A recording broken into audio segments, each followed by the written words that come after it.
Welcome to Audiobook Heaven.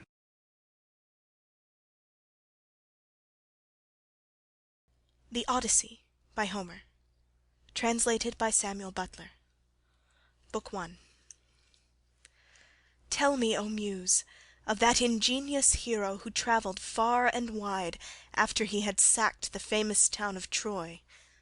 Many cities did he visit, and many were the nations with whose manners and customs he was acquainted.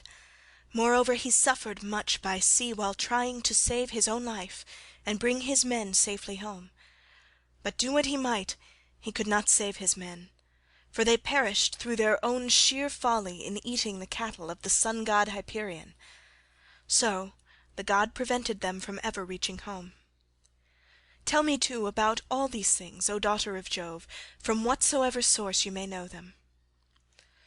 So now all who escaped death in battle or by shipwreck had got safely home, except Ulysses, and he, though he was longing to return to his wife and country, was detained by the goddess Calypso, who had got him into a large cave and wanted to marry him. But as years went by, there came a time when the gods settled that he should go back to Ithaca. Even then, however, when he was among his own people, his troubles were not yet over. Nevertheless, all the gods had now begun to pity him, except Neptune, who still persecuted him without ceasing, and would not let him get home. Now Neptune had gone off to the Ethiopians, who are at the world's end, and lie in two halves, the one looking west and the other east. He had gone there to accept a hecatomb of sheep and oxen, and was enjoying himself at his festival. But the other gods met in the house of Olympian Jove, and the sire of gods and men spoke first. At that moment he was thinking of Odysseus, who had been killed by Agamemnon's son Orestes. So he said to the other gods, "See now, how men lay blame upon us gods for what is after all nothing but their own folly. Look at Odysseus, he must needs make love to Agamemnon's wife unrighteously, and then kill Agamemnon, though he knew it would be the death of him. For I sent Mercury to warn him not to do either of these things, inasmuch as Orestes would be sure to take his revenge when he grew up and wanted to return home. Mercury told him this in all good will, but he would not listen, and now he has paid for everything in full." Then Minerva said, "Father, son of Saturn, king of kings, it served Aegisthus right, and so it would any one else who does as he did. But Aegisthus is neither here nor there. It is for Ulysses that my heart bleeds, when I think of his sufferings in that lonely sea-girt island, far away, poor man, from all his friends. It is an island covered with forest, in the very middle of the sea, and a goddess lives there, daughter of the magician Atlas, who looks after the bottom of the ocean, and carries the great columns that keep heaven and earth asunder. This daughter of Atlas has got hold of poor unhappy Ulysses, and keeps trying by every kind of blandishment to make him forget his home, so that he is tired of life, and thinks of nothing but how he may once more see the smoke of his own chimneys. You, sir, take no heed of this, and yet when Ulysses was before Troy, did he not propitiate you with many a burnt sacrifice? Why then should you keep on being so angry with him?" And Jove said, "My child, what are you talking about? How can I forget Ulysses, than whom there is no more capable man on earth, nor more liberal in his offerings to the immortal gods that live in heaven? Bear in mind, however, that Neptune is still furious with Ulysses for having blinded an eye of Polyphemus, king of the Cyclops. Polyphemus is son to Neptune by the nymph Thoosa, daughter to the sea-king Phorcys. Therefore, though he will not kill Ulysses outright, he torments him by preventing him from getting home. Still, let us lay our heads together and see how we can help him to return. Neptune will then be pacified, for if we are all of a mind he can hardly stand out against us." And Minerva said, "Father, son of Saturn, king of kings, if then the gods now mean that Ulysses should get home, we should first send Mercury to the Ogygian island, to tell Calypso that we have made up our minds, and that he is to return. In the meantime I will go to Ithaca, to put heart into Ulysses' son Telemachus. I will embolden him to call the Achaeans in assembly, and speak out to the suitors of his mother Penelope, who persist in eating up any number of his sheep and oxen. I will also conduct him to Sparta and to Pylos, to see if he can hear anything about the return of his dear father, for this will make people speak well of him." So saying, she bound on her glittering gold sandals, imperishable, with which she can fly like the wind over land or sea. She grasped the redoubtable bronze-shod spear, so stout and sturdy and strong, wherewith she quells the ranks of heroes who have displeased her, and down she darted from the topmost summits of Olympus, whereon forthwith she was in Ithaca, at the gateway of Ulysses' house, disguised as a visitor, Mentes, chief of the Taphians, and she held a bronze spear in her hand. There she found the lordly suitors seated on hides of the oxen which they had killed and eaten, and playing draughts in front of the house. Men servants and pages were bustling about to wait upon them, some mixing wine with water in the mixing bowls, some cleaning down the tables with wet sponges and laying them out again, and some cutting up great quantities of meat. Telemachus saw her long before anyone else did. He was sitting moodily among the suitors, thinking about his brave father, and how he would send them flying out of the house if he were to come to his own again and be honoured as in days gone by. Thus brooding as he sat among them, he caught sight of Minerva, and went straight to the gate, for he was vexed that a stranger should be kept waiting for admittance. He took her right hand in his own, and bade her give him her spear. "Welcome," said he, "to our house, and when you have partaken of food you shall tell us what you have come for." He led the way as he spoke, and Minerva followed him. When they were within, he took her spear and set it in the spear stand against a strong bearing post, along with the many other spears of his unhappy father, and he conducted her to a richly decorated seat, under which he threw a cloth of damask. There was a footstool also for her feet, and he set another seat near her for himself, away from the suitors, that she might not be annoyed while eating by their noise and insolence, and that he might ask her more freely about his father. A maidservant then brought them water in a beautiful golden ewer, and poured it into a silver basin for them to wash their hands, and she drew a clean table beside them. An upper servant brought them bread, and offered them many good things of what there was in the house. The carver fetched them plates of all manner of meats, and set cups of gold by their side, and a manservant brought them wine, and poured it out for them. Then the suitors came in, and took their places on the benches and seats. Forthwith men-servants poured water over their hands, maids went round with the bread-baskets, pages filled the mixing bowls with wine and water, and they laid their hands upon the good things that were before them. As soon as they had had enough to eat and drink, they wanted music and dancing, which are the crowning embellishments of a banquet. So a servant brought a lyre to Phemius, whom they compelled perforce to sing to them. As soon as he touched his lyre and began to sing, Telemachus spoke low to Minerva, with his head close to hers, that no man might hear. "I hope, sir," said he, "that you will not be offended with what I am going to say. Singing comes cheap to those who do not pay for it, and all this is done at the cost of one whose bones lie rotting in some wilderness or grinding to powder in the surf. If these men were to see my father come back to Ithaca, they would pray for longer legs rather than a longer purse, for money would not serve them. But he, alas, has fallen on ill fate, and even when people do sometimes say that he is coming, we no longer heed them. We shall never see him again. And now, sir, tell me, and tell me true, who you are and where you come from. Tell me of your town and parents, what manner of ship you came in, how your crew brought you to Ithaca, and of what nation they declared themselves to be, for you cannot have come by land. Tell me also truly, for I want to know, are you a stranger to this house, or have you been here in my father's time? In the old days we had many visitors, for my father went about much by himself." And Minerva answered, "I will tell you truly and particularly all about it. I am Mentes, son of Anchialus, and I am king of the Taphians. I have come here with my ship and crew, on a voyage to men of a foreign tongue, being bound for Temesa, with a cargo of iron, and I shall bring back copper. As for my ship, it lies over yonder, off the open country, away from the town, in the harbour Rheithron, under the wooded mountain Neritum. Our fathers were friends before us, as old Laertes will tell you, if you will go and ask him. They say, however, that he never comes to town now, and lives by himself in the country, faring hardly, with an old woman to look after him and get his dinner for him, when he comes in tired from pottering about his vineyard. They told me your father was at home again, and that is why I came, but it seems the gods are still keeping him back, for he is not dead, yet not on the mainland. It is more likely he is on some sea-girt island in mid-ocean, or a prisoner among savages who are detaining him against his will.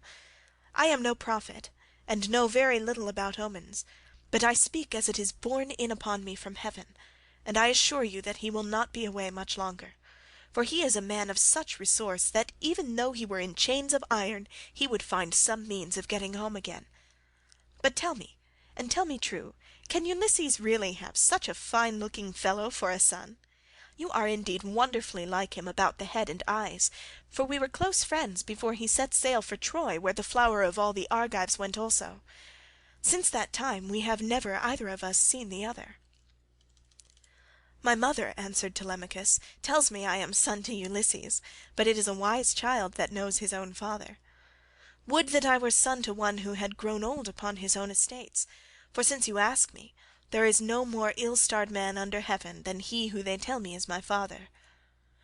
And Minerva said, "There is no fear of your race dying out yet, while Penelope has such a fine son as you are. But tell me, and tell me true, what is the meaning of all this feasting? And who are these people? What is it all about? Have you some banquet, or is there a wedding in the family? For no one seems to be bringing any provisions of his own. And the guests, how atrociously they are behaving! What riot they make over the whole house! It is enough to disgust any respectable person who comes near them." "Sir," said Telemachus, "as regards your question, so long as my father was here it was well with us and with the house, but the gods in their displeasure have willed it otherwise, and have hidden him away more closely than mortal man was ever yet hidden. I could have borne it better even though he were dead, if he had fallen with his men before Troy, or had died with friends around him, when the days of his fighting were done. For then the Achaeans would have built a mound over his ashes, and I should myself have been heir to his renown. But now the storm winds have spirited him away we know not whither. He is gone without leaving so much as a trace behind him, and I inherit nothing but dismay. Nor does the matter end simply with grief for the loss of my father. Heaven has laid sorrows upon me of yet another kind. For the chiefs from all our islands, Dulichium, Same, and the woodland island of Zacynthus, as also all the principal men of Ithaca itself, are eating up my house under the pretext of paying their court to my mother, who will neither point-blank say that she will not marry, nor yet bring matters to an end. So they are making havoc of my estate, and before long will do so also with myself." "Is that so?" exclaimed Minerva. "Then you do indeed want Ulysses home again. Give him his helmet, shield, and a couple lances, and if he is the man he was when I first knew him in our house, drinking and making merry, he would soon lay his hands about these rascally suitors, were he to stand once more upon his own threshold. He was then coming from Ephyra, where he had been to beg poison for his arrows from Ilus, son of Mermerus. Ilus feared the ever-living gods and would not give him any, but my father let him have some, for he was very fond of him. If Ulysses is the man he then was, these suitors will have a short shrift and a sorry wedding. But there, it rests with heaven to determine whether he is to return, and take his revenge in his own house or no. I would, however, urge you to set about trying to get rid of these suitors at once. Take my advice, call the Achaean heroes in assembly tomorrow, lay your case before them, and call heaven to bear you witness. Bid the suitors take themselves off, each to his own place, and if your mother's mind is set on marrying again, let her go back to her father, who will find her a husband, and provide her with all the marriage gifts that so dear a daughter may expect. As for yourself, let me prevail upon you to take the best ship you can get, with a crew of 20 men, and go in quest of your father who has so long been missing. Some one may tell you something, or, and people often hear things in this way, some heaven-sent message may direct you. First go to Pylos and ask Nestor.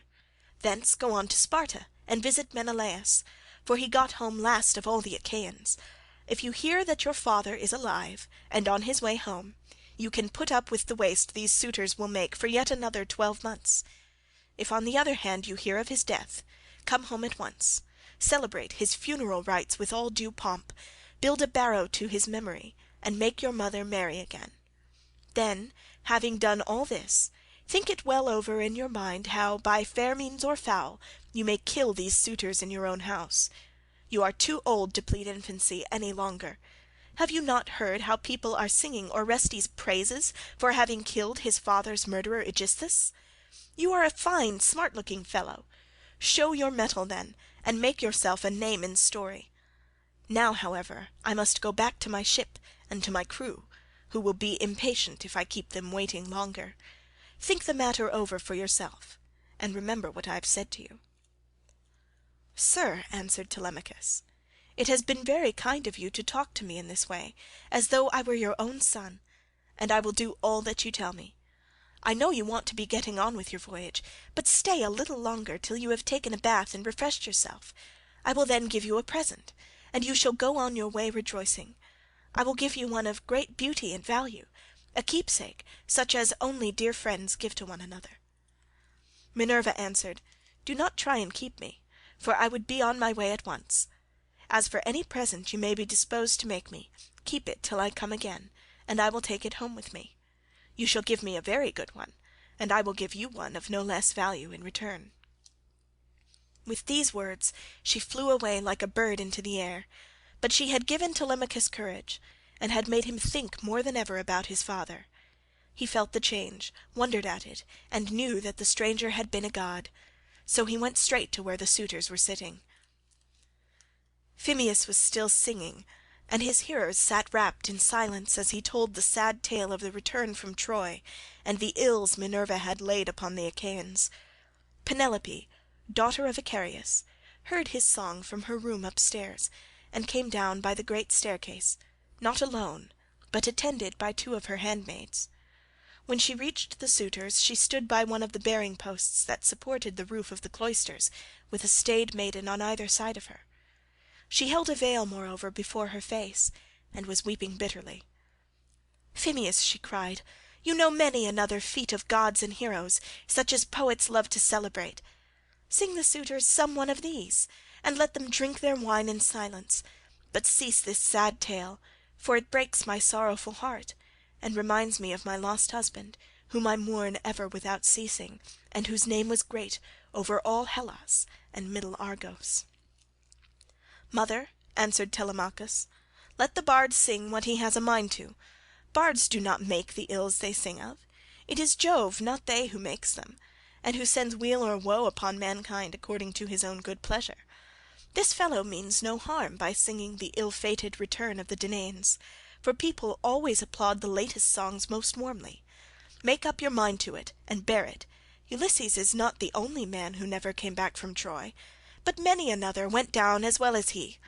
Go then within the house and busy yourself with your daily duties, your loom, your distaff, and the ordering of your servants, for speech is man's matter, and mine above all others, for it is I who am master here." She went wondering back into the house, and laid her son's saying in her heart. Then, going upstairs with her handmaids into her room, she mourned her dear husband till Minerva shed sweet sleep over her eyes. But the suitors were clamorous throughout the covered cloisters, and prayed each one that he might be her bedfellow. Then Telemachus spoke. "Shameless," he cried, "and insolent suitors, let us feast at our pleasure now, and let there be no brawling, for it is a rare thing to hear a man with such a divine voice as Phemius has. But in the morning meet me in full assembly, that I may give you formal notice to depart, and feast at one another's houses, turn and turn about at your own cost.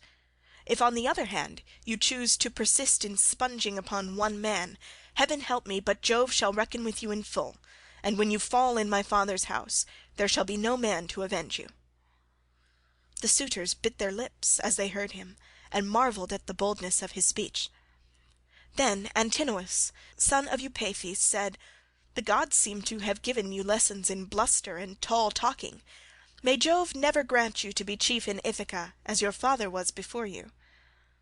Telemachus answered, "Antinous, do not chide with me, but God willing, I will be chief too if I can. Is this the worst fate you can think of for me? It is no bad thing to be a chief, for it brings both riches and honour. Still, now that Ulysses is dead, there are many great men in Ithaca both old and young, and some other may take the lead among them. Nevertheless, I will be chief in my own house, and I will rule those whom Ulysses has won for me."